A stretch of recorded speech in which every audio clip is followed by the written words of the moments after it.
Saya kira kalau untuk kalangan dai sangat naif kalau dia harus mengejar follower, dia mengejar subscriber, bahkan mungkin dia berharap bukan pahala, mengharap income dari situ. Saya kira lepaskan itu, fokus saja pada materi dan kontennya di situ.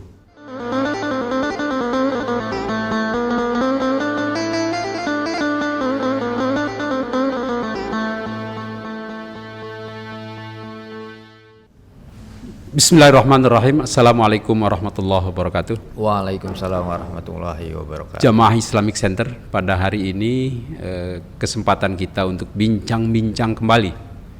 Bersama saya hari ini adalah teman kita, Bang Zainal. Beliau identik dengan Radar Bekasi. Dia pernah jadi pemret, sekarang owner ya, Pak? Belum. Hari ini tema kita mencoba bicara tentang media dakwah.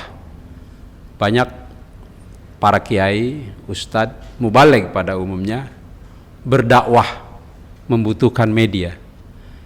Sesuai dengan zamannya, maka media yang paling efektif sekarang ini adalah internet, media sosial.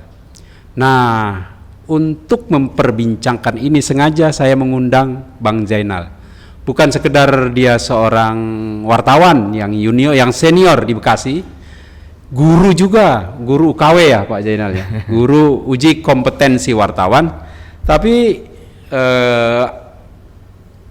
kompetensinya di bidang, kalau kita mau bicara dakwah bersama Bang Zainal, beliau adalah alumni Pondok Pesantren As-Sidikiyah. Beliau juga pernah berguru langsung kepada Profesor Kiai Haji Mustafa Ya'qub MA. Kemudian di UIN beliau juga ngambil Fakultas Usuluddin jurusan tafsir dan hadis. Jadi kalau hari ini kita bersama Bang Zainal bicara tentang media dakwah adalah sesuatu yang tepat insya Allah. Selamat datang Bang Zainal. Selamat sore Bang. Assalamualaikum warahmatullahi wabarakatuh. Waalaikumsalam warahmatullahi wabarakatuh. Nah, saya sengaja mengambil tema untuk podcast kita kali ini adalah dakwah dan medianya. Sekarang orang berdakwah tanpa didukung oleh media rasanya tidak mungkin. Bisa nggak antum jelasin sedikit kepada Jamaah Islamic Center, apa sih media dakwah itu, media untuk berdakwah yang dibutuhkan? Kira menarik pembahasan kita soal media dakwah. Pertama, media bagi teman-teman mubaligh, dai, itu saya kira sangat penting di era saat ini, bahkan bukan hanya saat ini sebenarnya, bagi pendai, penceramah, itu media itu sangat penting. Karena di mana pentingnya? Karena bagaimana dia akan menyampaikan dakwahnya, ajakannya, kalau dia tidak mempunyai media itu alat. Jadi medium, alat untuk menyampaikan cara dia menyampaikan pesannya apa, medianya apa. Dalam metode dakwah itu yang seingat saya, at-thariqo ahamu minal madah. Ada istilah itu kan, ada ibarat at-thariqo ahamu minal madah. Thariqo jalan, metode itu lebih penting, ahamu lebih penting daripada materinya itu sendiri. Artinya boleh jadi medianya itu lebih penting daripada materinya. Mungkin materinya biasa-biasa aja, bahkan mungkin kita sudah sangat sering mendengar pesan-pesan itu, tapi ketika menggunakan media yang misalnya media terbaru, media teknologi yang canggih misalnya, atau dia menggunakan khas sesuatu yang khas, itu kan akan lebih menarik dan pesan-pesannya akan lebih sampai.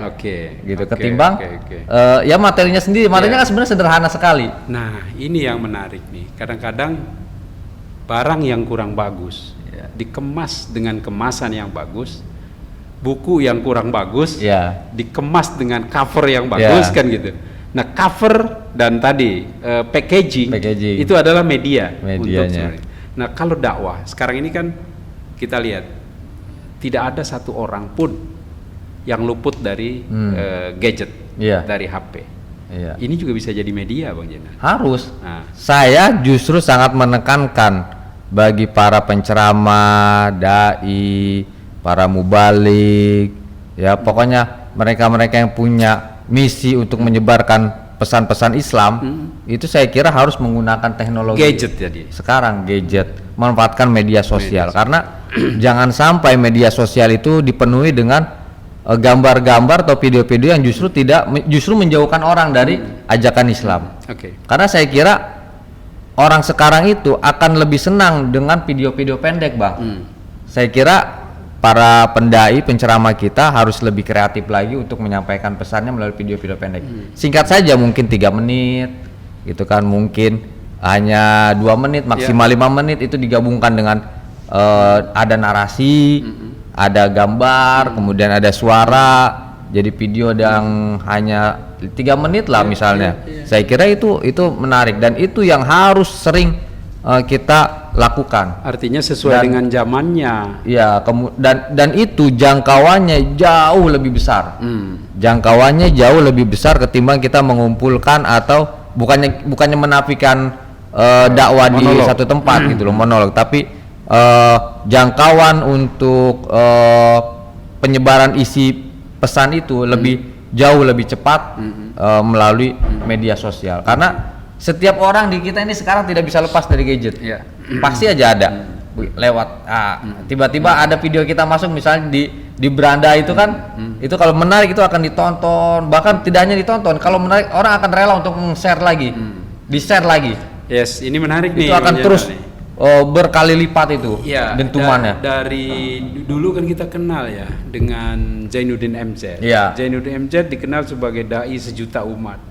Tapi kalau kita masuk tadi melalui media sosial, dari laporannya Napoleon Cat ini menunjukkan ada 91,01 juta. Artinya kalau seorang ustadz menggunakan media ini sebagai sarana dakwah dia bisa punya potensi untuk menjangkau 9 juta. 9 juta. Bukan lagi sejuta umat, tapi 9 juta umat. Gimana tuh untuk bisa sampai ke level itu ya? Ya, itu memang saya ingat dulu 5 tahun lalu ada teman saya alumni Ciputat.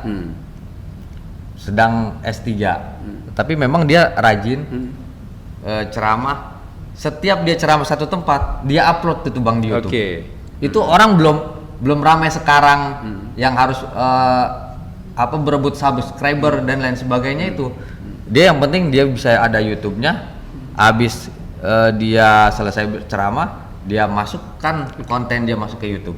Awalnya kita ngeledek-ledek aja, ada YouTube ini pamer lo gitu ya. Pamer kayak YouTube, selalu begitu. Ternyata sekarang subscribernya paling banyak. Subhanallah, itu. Artinya ini bisa jadi catatan juga buat para dai. Jangan malu, jangan males, jangan segan-segan ketika berceramah.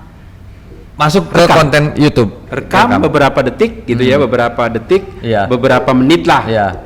Kemudian upload. Itu adalah hak kita. Tapi kualitasnya gimana kalau yang begitu? Harus diapain? Ya saya kira itu kan nanti jadi pasar bebas. Ya, ketika sudah diupload di medsos, itu menjadi pasar bebas. Siapa saja bisa menyaksikannya, dan kalau dia tidak suka ya pasti dia akan tinggalkan. Maka tuntutannya adalah harus suka atau tidak suka, bagaimana diciptakan uploadan yang menarik. Ya harus yang menarik dan harus dikemas, tidak sekedar asal upload, asal ada gitu kan. Yang penting adalah materi. Nah dari sisi ini adalah materinya. Kalau tadi bicara soal metodenya, sekarang kita harus lebih masuk pada materinya. Gitu, bagaimana mengemas materi dakwah yang menarik, sehingga sekarang itu sebenarnya di media sosial itu sejak ada TikTok Bang, ini sejak ada TikTok, mohon maaf bukan kita promosikan, tapi teman-teman juga harus masuk TikTok, karena di TikTok itu saya lihat terlalu banyak video-video vulgar yang tidak islami, dan sebaliknya harus kita penuhi oleh para pendai untuk masuk dalam TikTok kalau perlu.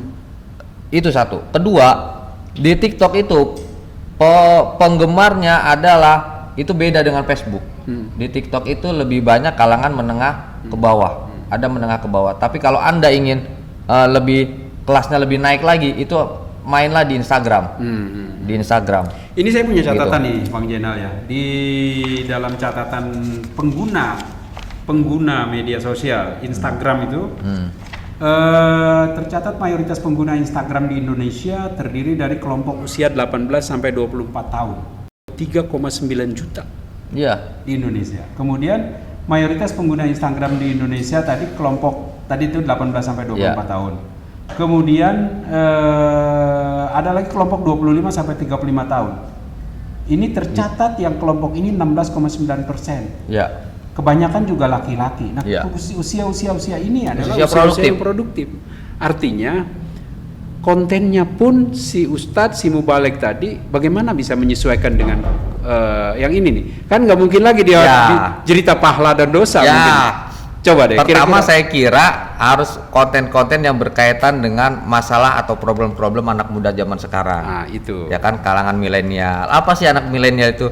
Kita membahas tentang bucin misalnya, budak cinta. Kalau kita alihkan pada budak cinta yang sejati adalah hanya menjadi hamba Allah sejati. Itu bisa dialihkan. Bucin menjadi bucinnya Allah misalnya. Artinya diperlu kemasan yang kekinian. Yang kekinian, bucin, kemudian tema tentang kegalauan, galau soal pasangan, galau soal jodoh, galau soal karir, jabatan, harta dan lain sebagainya. Itu saya kira tetap menarik, ya.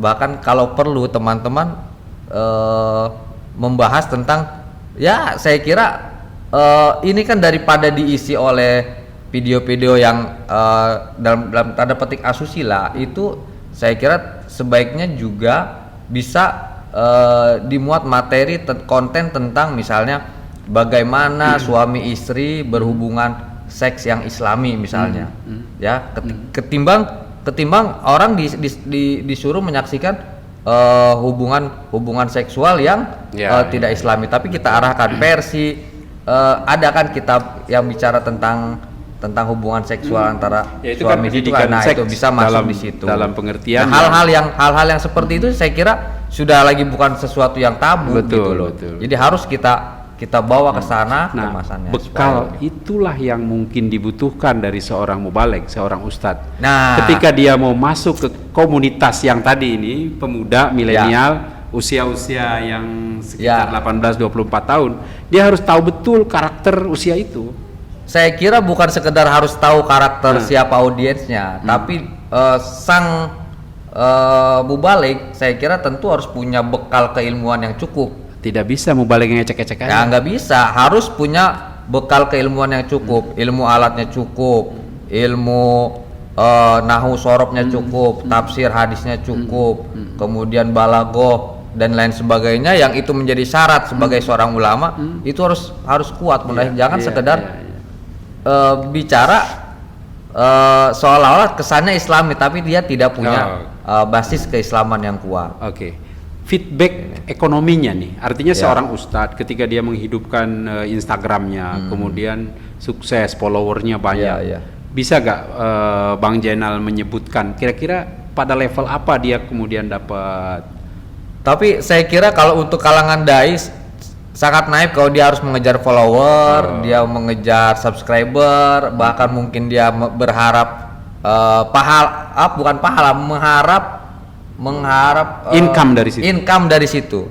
Saya kira lepaskan itu, fokus saja pada materi dan kontennya di situ. Karena saya yakin lah kalau kita fokus pada kemasan, pada konten, pada materi yang baik, itu akan mengikuti.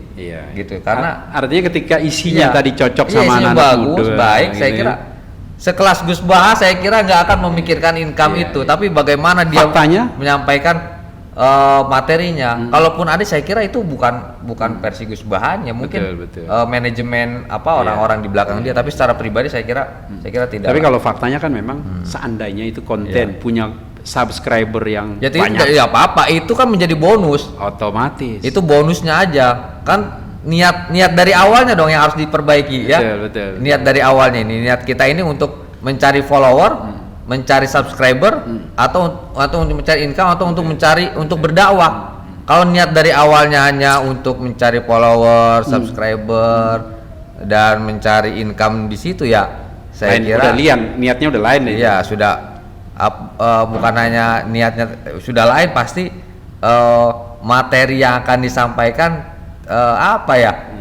terlalu fokus pada itu bagaimana mendapatkan follower, bagaimana subscriber gitu kan. Oke, saya punya catatan lagi nih dari tadi Instagram yang angkanya seperti itu. Sebetulnya di aplikasi yang kedua yaitu Facebook. Ini juga fantastik nih kalau kita bisa masuk. Indonesia itu urutan kedua. Urutan pertamanya Amerika, urutan ketiganya India, keempat Brazil. Artinya ketika seorang dai bisa memanfaatkan media ini, tentunya dia berada di posisi yang bisa menjangkau dunia. Iya, betul. Jadi media sosial ini selalu dia berkembang dan mengikuti apa selera pasar. Dulu kita tahu waktu pertama kali muncul Facebook itu kita hanya bisa bikin status aja kan. Ya kan, foto belum. Kemudian belakangan foto ada. Kemudian berikutnya bisa kita bikin video. Kemudian belakangan dia bikin lagi tuh semacam seperti reelnya Instagram. Ya, jadi video yang semakin bervariasi. Jadi ini semakin terus akan berubah terus. Nah, ini yang kita harus bisa memanfaatkan perubahan-perubahan di media sosial untuk kepentingan dakwah. Nah, kalau kita manfaatkan itu, saya kira pasarnya sangat luas, bukan hanya Indonesia, pasti sudah sangat internasional, gitu kan? Ini ada 349,2 juta jumlah. Ya, katakan kalau satu orang pengguna internet di Indonesia itu ada 145 juta dari penduduk kita yang 200 sekian juta orang. 145 itu satu orang satu loh. Dan belum tentu satu orang punya satu HP. Bisa dua. Minimal maksimal sekarang sudah dua. Satu itu jarang, sudah rata-rata ada yang dua. Dan itu dua itu pasti dia dua-duanya ada medsosnya dan itu akan berlipat-lipat jumlahnya. Kalau itu dimanfaatkan menjadi media dakwah akan sangat besar bahaya juga. Kalau saya kembali flashback ke belakang di dunia wartawan ya, di jurnal jurnalistik. Tema-tema apa yang paling menarik? Itu antara lain kan tema yang paling menarik. Ini secara klasik dari dulu nih. Tema yang menarik media itu adalah tema politik. Konflik itu menarik. Kemudian seks menarik. Ketegangan, kerusuhan. Itu kan tema-tema yang menarik. Di level tertentu tema agama itu paling tidak menarik. Betul. Bagaimana tinggal tergantung mengemasnya kali ya mungkin. Iya. Pertama mungkin apa karena masyarakat kita juga agama menjadi sesuatu yang ya sudah menjadi bagian urusan pribadi lah, kira-kira begitu. Satu. Yang kedua semakin banyak konten-konten yang sebenarnya kan banyak juga orang bisa belajar lewat YouTube itu kan ada bertebaran konten-konten tentang Islam itu. Hanya memang riskan juga kalau tidak ada gurunya. Karena kan kita harus juga bisa belajar dari ilmu alatnya ya sehingga kita benar-benar memahami satu ajaran itu secara menyeluruh. Nah, sekarang gini, bagi seorang dai ini, persiapan apa yang paling utama dia mesti lakukan kalau dia ingin masuk berdakwah melalui media internet ini? Ya. Apakah dia ke Instagram, apakah dia ke Facebook, apakah dia ke YouTube? Apa yang mesti dia persiapkan lebih awal?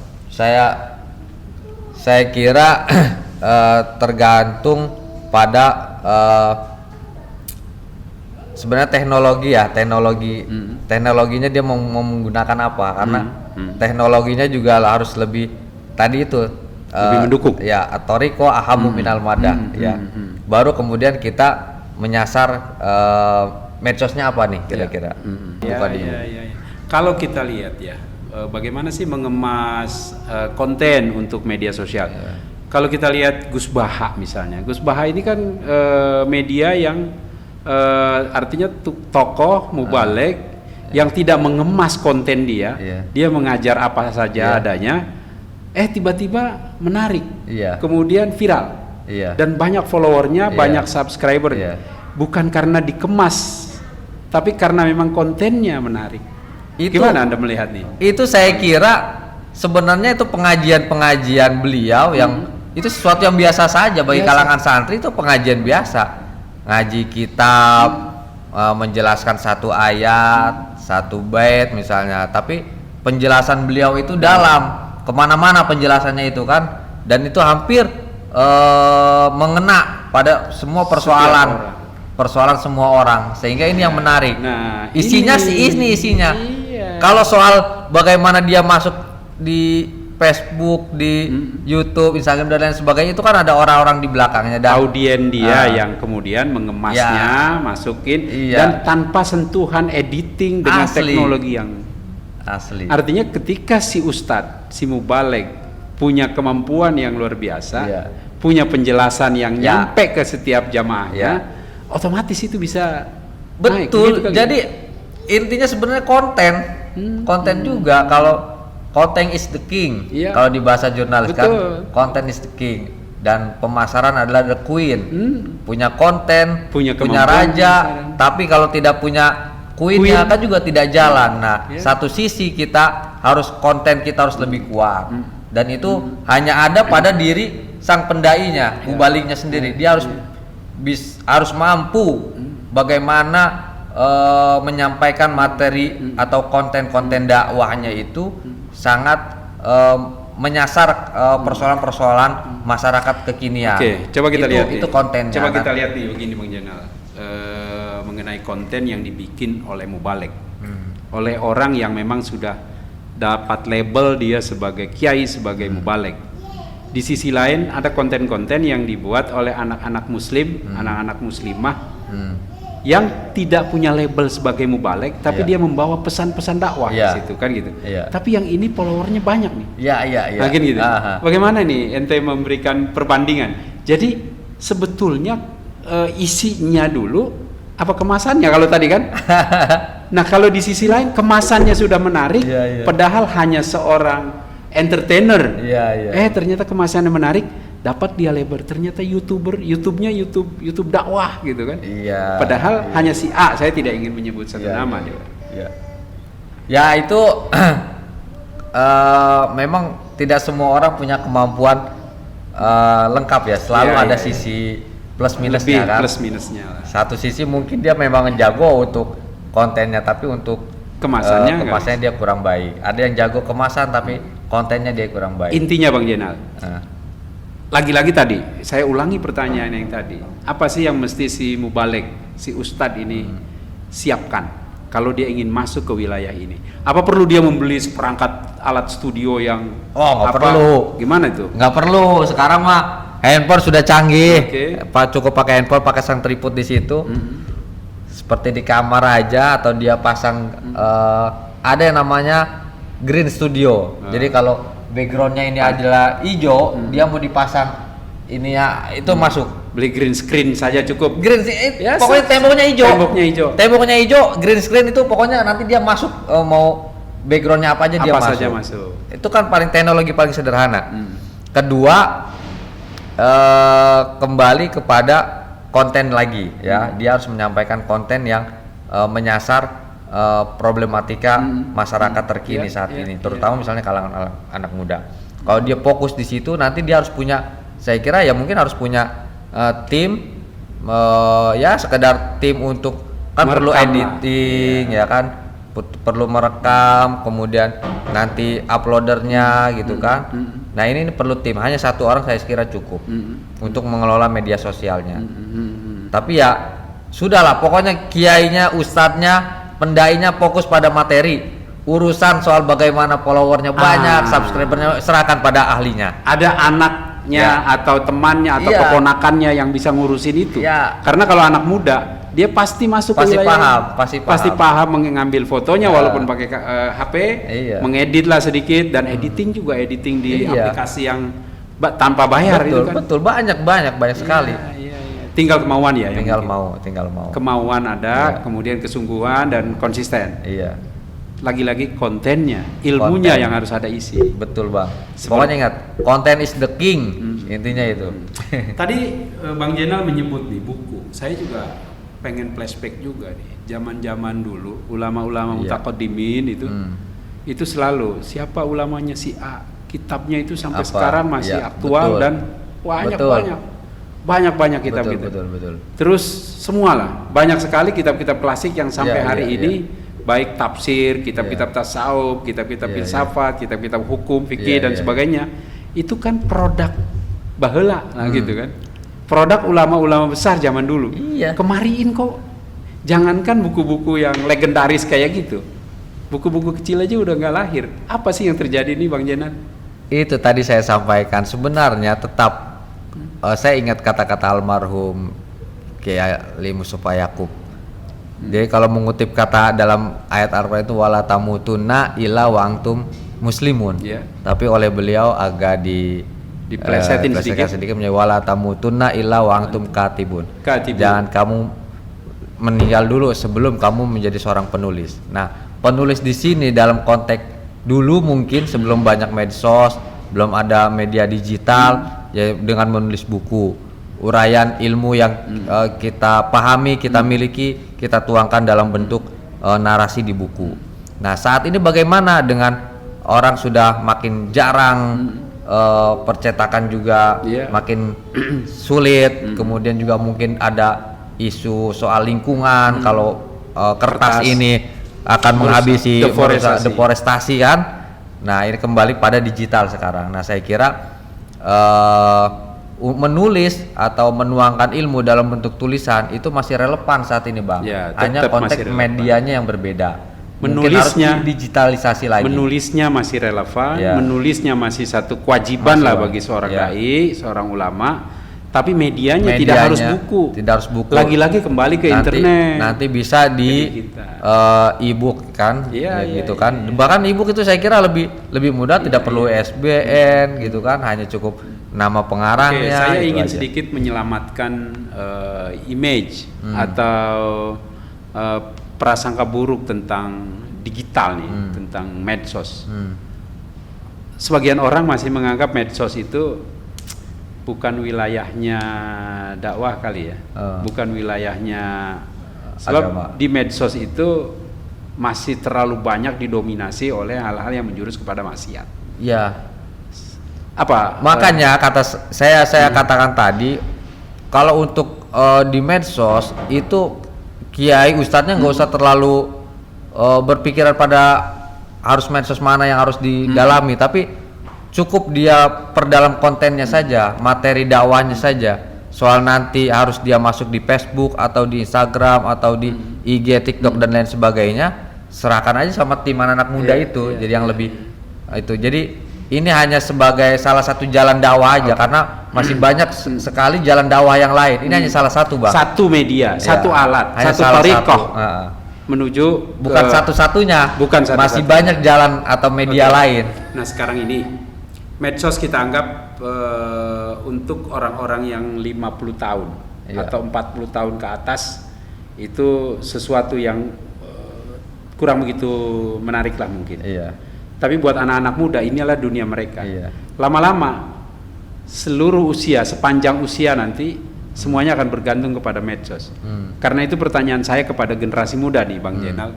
Seorang yang belajar dakwah sekarang, belajar di dunia dakwah, apakah dia di fakultas agama, apakah dia fakultas dakwah, fakultas usuluddin dan sebagainya, tidak bisa tidak dia harus masuk mempelajari juga dunia digital kali ya. Iya, soal itu menjadi keharusan mau tidak mau. Apa sih yang tidak berubah sekarang ini?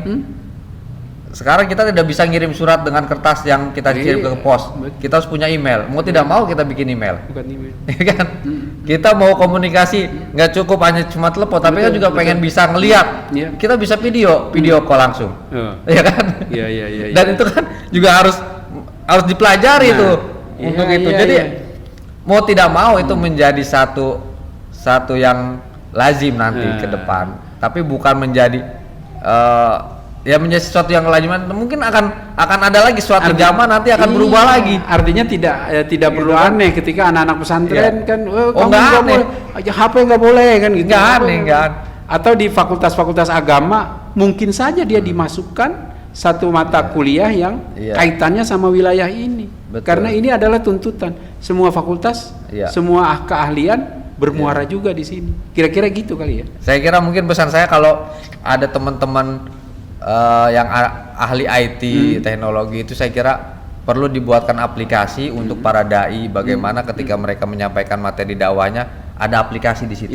Nah, saya kira ini penting. Nah, kalau di aplikasi itu nanti selain selain kita mengetahui berapa sih follower kita atau berapa sih orang yang langganan kita akan tahu tuh jumlah-jumlah Kebaca dari situ ya? kebacanya, dan dari situ kita akan pasti kita data riset lagi dari jumlah sekian pelanggan, nanti kita riset misalnya ada berapa usianya. Dari usia itu nanti akan ketahuan materi dakwah mana yang harus kita persiapkan. Oke. Artinya gini, itu buat buat pengetahuan secara umum lah. Secara khusus nih Bang Jenal, ada nggak sih lembaga-lembaga yang ngajarin ustadz, ngajarin para dai ini, ayo bermedsos, sini saya ajarin. Ada nggak gitu? Sebagai wartawan Bang Jenal tentunya punya kewajiban, punya gitu kan, punya. Kayaknya kita harus buat lembaga tuh Bang. Punya tugas begitu tuh kayaknya tuh. Kayaknya harus dibuat itu lembaganya. Iya. Sebab apa? Sebab ini nggak mungkin hanya dalam bentuk talk show saja. Iya, harus berlanjut kan? Iya. Banyak pengurus-pengurus masjid, banyak ulama-ulama, baik di dalam ikatan majelis ulama atau majelis tabligh yang lain kan gitu. Iya. Ini butuh Bang Jenal sebagai wartawan tentunya nggak mungkin hanya jadi menara gading, hanya main dengan profesi sendiri. Kenapa nggak dicurahkan ke sini? Kira-kira kayak gitulah. Iya. Harus nanti ada lembaganya itu Bang. Oh gitu ya. Iya. Baiklah. Bang Jenal, saya kira bincang-bincang kita soal dakwah kita tutup sampai di sini dulu. Terima kasih. Mudah-mudahan apa yang kita perbincangkan itu adalah sesuatu yang kita ingin memberi kontribusi buat para dai yang sedang berdakwah untuk tugas ini. Terima kasih Bang Jenal. Terima kasih Bang, sama-sama Bang. Mudah-mudahan nanti kesini, Bang. Ya baik. Mudah-mudahan dengan tema-tema lain nanti kita bisa lebih dalami lagi. Siap. Assalamualaikum warahmatullahi wabarakatuh. Waalaikumsalam warahmatullahi wabarakatuh.